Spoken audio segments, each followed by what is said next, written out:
안녕하십니까. 새로운 해법, 새로운 행동, 새로운 얼굴 구본철입니다. 오늘은 제 107회 방송으로 시대가 요구하는 자 제 8편 스토리텔링의 두 번째인 도전과 성공에 대해서 말씀드리겠습니다.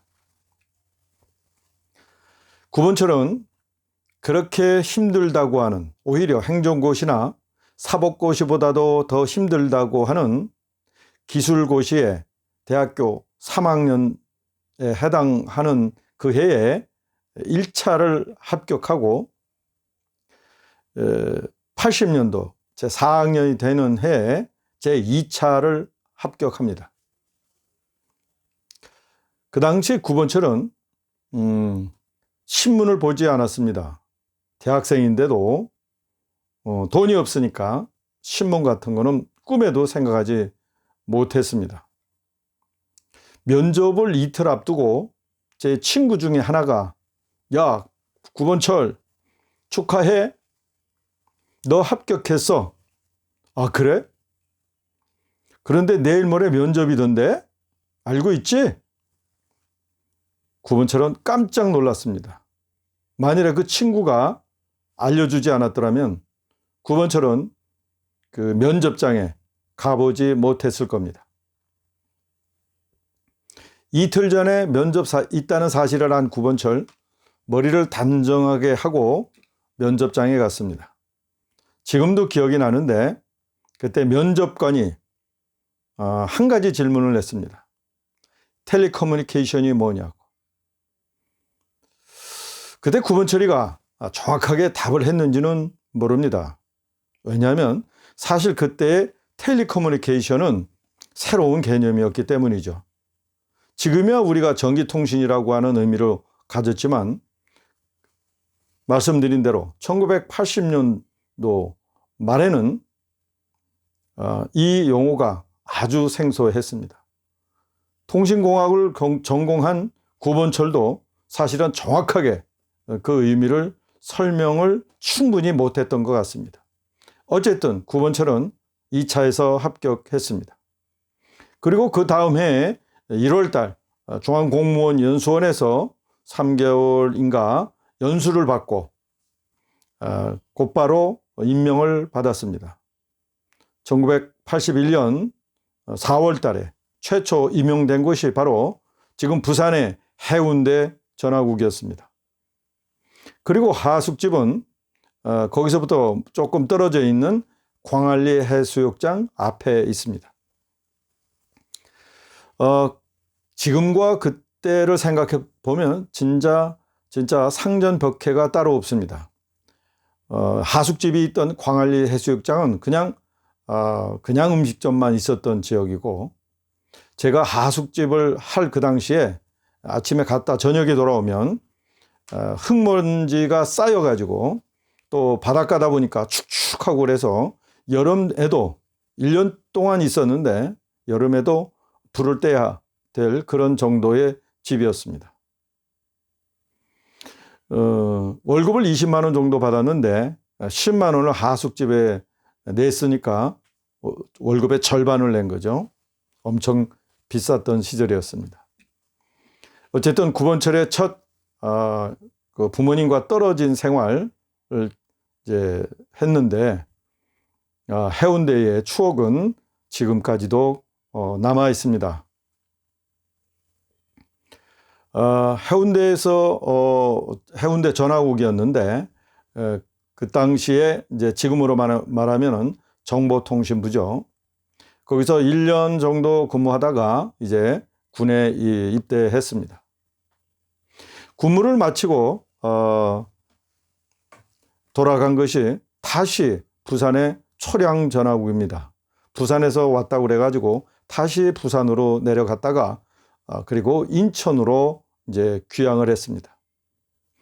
그리고 나서 얼마 안 있다가 86년도인가에 이제 그때 이제 한국통신으로 분리했었는데 한국통신에서 이제 미국에 석사 학위를 주는 유학을 보내는 그런 프로그램이 처음으로 이제 계획이 됐고 구본철은 두 번째로 수혜를 입었습니다. 첫 번째로 수혜를 입지 못한 것은 이제 토익이 충분하게 나오지 않았기 때문입니다. 그래서 1년을 더 공부해서 미국 뉴저지에 있는 뉴저지 공대로 유학을 가게 됩니다. 특별하게 뉴저지로 가게 된 이유는 그쪽 학교에서 이제 입학 통지서가 나왔기 때문이고요. 공대로서 유명한 학교이기 때문에 갔습니다. 일반적으로 석사 과정은 이제 장학금이 거의 없습니다. 특히 외국인에게는. 그래서 참으로 이제 어려운 생활을 하면서 흑인 지역에서 생활하며 이제 생활비도 아끼면서 이제 2년간의 유학을 보냈습니다. 생각나는 것이 있습니다. 뉴저지의 그 얼빙턴이라고 하는 곳에서 이제 생활을 하면서 있었는데, 한 번은 그 아는 한국인이 한국에 이제 귀국을 잠시 해야 되기 때문에 저보고 이제 그 세탁소를 잠시 운영해 달라고 했습니다. 물론 그 전에 아르바이트로 주말만 되면 세탁소에 가서 이제 아르바이트를 하던 시절이었습니다. 세탁소는 아시다시피 바느질, 다리미 이런 것들을 다 해야 되는 것이었는데, 그 당시 제가 아르바이트 했던 그 세탁소도 마찬가지로 실크도 이제 재봉틀로 박아주든지 아니면 손으로 이제 박든지, 또 세탁을 또 해줘야 되고요. 어떤 경우는 손으로 빨아야 되고, 이렇게 해서 열심히 해 주다 보니까 이제 주인장이 이놈은 맡겨도 될 것 같다, 이렇게 해서 귀국한 2주 동안 구본철이 그 세탁소를 운영하게 됐습니다. 혼자서는 할 수 없으니까 구본철 또 후배를 데려다가 하면서 주인 노릇을 2주 동안 했습니다. 주인이 있을 때는 매출이 일주일에 1,500, 그 당시로 1,500달러에서 2,000달러가 됐었는데, 구본철이 운영하던 그 기간에는 1,200에서 1,000달러로 매출이 떨어졌습니다. 이제 실력도 없고 하다 보니까요. 그렇지만 구본철 그 당시에 그 세탁소를 다니면서 재봉질하는 기술은 다 배웠습니다. 심지어는 실크 치마를 줄이는 방법까지 다 배웠습니다. 지금도 바느질은 잘합니다. 뉴저지에서 성공적으로 석사를 마친 구본철은 89년 5월에 이제 귀국하게 됩니다. 그리고 나서 한 3개월 있다가 물론 귀국하고 나서 바로 이제 박사학위 이제 어드미션 입학 허가서를 받고 귀국을 했습니다. 그 전에 다시 그 박사로 나갈 거라고는 생각은 안 했지만, 어쨌든 한 사람한테 몇 번씩의 기회를 줄 수는 없다고 이제 생각을 하고, 혹시나 해서 이제 입학 허가서를 가지고 귀국했습니다. 그런데 고맙게도 그때 한국통신은 구본철에게 두 번째 기회를 주었습니다. 즉 박사 학위를 가질 수 있는, 공부할 수 있는 기회를 주었습니다. 그때 제가 선정한 학교가 바로 유니버시티 오브 사우스 플로리다입니다. 플로리다 템파에 있는 학교인데, 템파는 그 당시에 잘 몰랐지만은 교민이 5,000에서 7,000명 정도 살 정도로 그 공군기지가 있어가지고 미국인과 결혼은 한 그런 이제 부부들이 많이 산 곳이었습니다. 그래서 교민이 많고 뉴저지보다도 더 한국 음식점이 많은 곳이었습니다. 처음에는 모르고 갔었는데, 그 학교를 선정한 이유는 이제 장학금을 많이 주기 때문입니다. 석사학위 때에는 장학금을 많이 받지 못했지만, 박사학위는 보통 장학금을 받고 이제 그 RA나 TA를, 즉 그 연구 조교나 또 이제 교수 조교를 하기 때문에 장학금을 충분히 받을 수 있습니다. 그런데 이제 어드미션을 신청할 때 이 학교에 어느 교수님이 굉장히 그 통신 분야에 그 연구 자금을 많이 가지고 있다는 정보를 얻어서 그 교수가 있는 학교를 신청을 합니다. 미국은 네임 밸류보다는 이렇게 어떤 교수님이 어떤 프로젝트에 얼마나 많은 돈을 갖고 있느냐, 이거에 따라서 그 학과의 밸류가 정해집니다. 그 당시 이 University of South Florida의 이 통신 분야의 그 교수님은 상당히 많은 프로젝트와 돈을 가지고 있었습니다. 구본철은 물론 가 있는 동안에 이제 장학금을 받았습니다. 그래서 조금 플로리다에 있는 경우에는 좀 풍족하게 썼죠. 미국의 학교는 유럽 학교들과는 다르게 크게 다른 게 있습니다. 유럽은 이제 박사학위 같은 경우에 또는 석사학위 같은 경우에 코스웍, 즉 학과목을 매우 중요시합니다. 그래서 대학 교수로 이제 재직하려면 아무래도 유럽에 있는 그 연구만 중심으로 했던 학교들보다는 미국에서 공부한 사람들이 더 교수법이나 또는 그 구체적인 학과목에 대한 지식이 많습니다. 그래서 오히려 미국 유학생들이 학교에서는 교수로서 더 이제 인기가 있다, 이렇게 평가할 수 있습니다. 박사학위 때의 기간이 이제 보통 3년인데 학교를 옮겼기 때문에 일부 과목을 다시 수강하는 관계로 4년을 있었습니다. 2년을 이제 학과목을 공부하고 연구에 2년을 이제 썼습니다. 그러니까 제가 1993년 12월 30일에 논문에 최종적으로 지도교수의 사인을 받았으니까 이 1992년 초서부터 연구를 시작했다, 이렇게 보면 됩니다.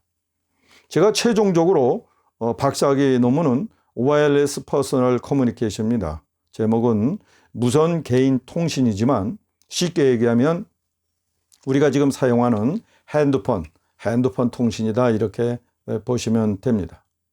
아마도 이 와이어리스 퍼스널 커뮤니케이션은 국내에 있는 이제 학교나 또는 연구소에서 제가 아무래도 최초로 종합적인 연구를 하지 않았나 하는 싶고요. 그 논문 제목도 정확하게 퍼스널 커뮤니케이션이라고 한 사람은 아마도 이 구본철이 최초가 아닐까 생각을 합니다. 구본철 하여튼 미국에서 공부를 하면서 그 지도교수가 이제 RA와 TA 자금을 주면서 엄청나게 써먹었습니다. 심부름을 시키면 구본철 뛰어갔다 오는 발자국 소리를 낼 정도로 빨리 갔다 빨리 온다는 그런 모습을, 그런 소리를 들려줘야 할 정도로 하드 트레이닝을 받았습니다. 발음 하나하나, 영어 발음 하나하나도 지적해 주면서 교육을 시켰습니다. 엄청난 하드 트레이닝을 받은 구본철, 귀국 날짜인 1993년 12월 30일 하루 전인 1993년 12월 30일에야 최종적으로 지도교수의 사인을 받고 성공적인 연구과정, 학습과정을 마치고 귀국하게 됩니다. 1994년 1월 초 다시 복직한 구본철은 그동안에 한국통신에서 여기저기 흩어져 있던 이 핸드폰과 관련된 모든 기술 개발, 연구, 사업기획, 이 모든 업무를 총 모으게 됩니다. 구본철의 하나로. 그래서 구본철이 이 모든 업무를 총괄하면서 할 일을 하게 되는데, 바로 이제 가장 중요했던 대한민국의 통신 방식에 어떤 방식을 채택할 것이냐. 그땐 FDMA, TDMA, CDMA 여러 가지 방식이 있었는데, CDMA는 그때 퀄컴과 이제 국내 연구진이 공동으로 이제 한동안 개발을 했지만 아직 검증이 덜 되었던 그런 방식이었고, TDMA는 이제 AT&T가 기술권을 가지고 아주 싸게 로열티가 거의 없이 국내에게 이전해 주겠다고 하는 그런 조건도 붙였지만, 사실은 퀄컴에서 연구했던 CDM에는 굉장히 높은 로열티, 지금은 얼마인지는 모르지만 상당히 높은 로열티를 내야만 했던 그런 그때였습니다. 어쨌든 구본철 그 당시에 여러 가지 우여곡절 끝에 비록 로열티가 높지만 한 안테나에서 많은 수의 가입자가 유저가 접속할 수 있었던 그 방식 CDMA를 선정하는데 주도적인 역할을 했습니다. 그 과정에 상당히 많은 그 프로세스가 있었고 많은 토의가 있었습니다. 한번 결정한 통신 방식은 대한민국의 표준으로 정리가 되었습니다. 그 후에 구본철은 이 방식을 어떤 형태로 사업할 것이냐, 말하자면 자회사로 할 거냐 아니면 본체에서 직접 할 거냐 하는 여러 가지 생각을 했습니다. 1993년도, 1995년도에 확정됐으니까 95년도 정도만 해도 그 당시에 한국통신은 이 전화와 통신망 사업에서 상당한 돈을 벌고 있었기 때문에 지금의 우리가 핸드폰 통신 이처럼 세상이 핸드폰으로 바뀌리라고는 그 당시만 해도 크게 생각하지 못했습니다. 그래서 구본철은 이 사업의 추진체로 본체가 아니라, 지금처럼 본체가 아니라 자회사로 하기로 결정하고 상관에게 제안을 했습니다. 그래서 결국은 자회사로 사업에 출발을 하게 됐고, 한국통신뿐만 아니라 몇 개의 경쟁업체가 이제 사업 허가가 필요하다는 그런 이제 제안을 그 당시에 정보통신부에 해서 결국은 최종적으로 몇 개의 이제 통신회사로, 복수의 회사로 결정되는데 결정적인 역할을 했습니다. 21세기에 시작된 이 핸드폰 사업은 구본철도 이 정도로까지 이렇게 파격적으로 폭발적으로 늘어날 줄은 꿈에도 생각하지 못했습니다. 한마디로 말하면 21세기에는 핸드폰 르네상스 시대다, 이렇게 평가할 수 있을 정도로 우리의 일상생활은 그냥 옆에 있는 친구보다도 더 가까운 그냥 피부치와 같은 그런 이제 기능과 역할을 우리 핸드폰이 하고 있는 것입니다. 한시라도 손에서 떨어뜨릴 수 없는 그런 장난감 내지는 그런 머신, 그런 기계이지만 이 핸드폰이 여기에 컴퓨터 기능까지 연결되고 포함이 되면서 그야말로 이제 사람과 뗄 수 없는 만능 기기가 되고 있습니다. 대한민국의 이 핸드폰 르네상스는 한마디로 말씀드리면 구본철에 의한 구본철의 작품과 노력과 땀이었다, 이렇게 말씀드릴 수 있습니다. 대한민국에서 최초로 박사학위를 받은, 핸드폰 분야에서 박사를 받은 구본철, 그 역할을 받은 것만큼 일단은 했다고 생각을 합니다. 박사학위를 받으면서 제가 굳이 장학금을 받아야 되는 이유는 받은 것만큼 이상으로 그거의 몇 배를 한국통신에서 근무를 해야 되는 그런 또 조건도 있었기 때문입니다. 미래는 아무도 몰랐기 때문이죠. 어쨌든 구본철 회사로부터 엄청난 혜택을 받았기 때문에 그에 대한 보답은 반드시 해야 된다고 하는 그런 부담감은 늘 가지고 있습니다. 지금도 늘 감사하게 생각을 합니다.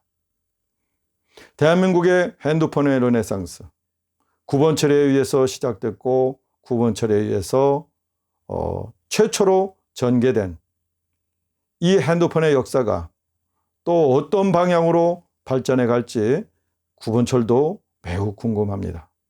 그 몫은 바로 우리 후배들이 의 몫이라 이렇게 생각합니다. 그러나 구본철 후배들이 그러한 몫을 감당하도록 뒤에서 시스템적으로 역할을 할 수 있습니다.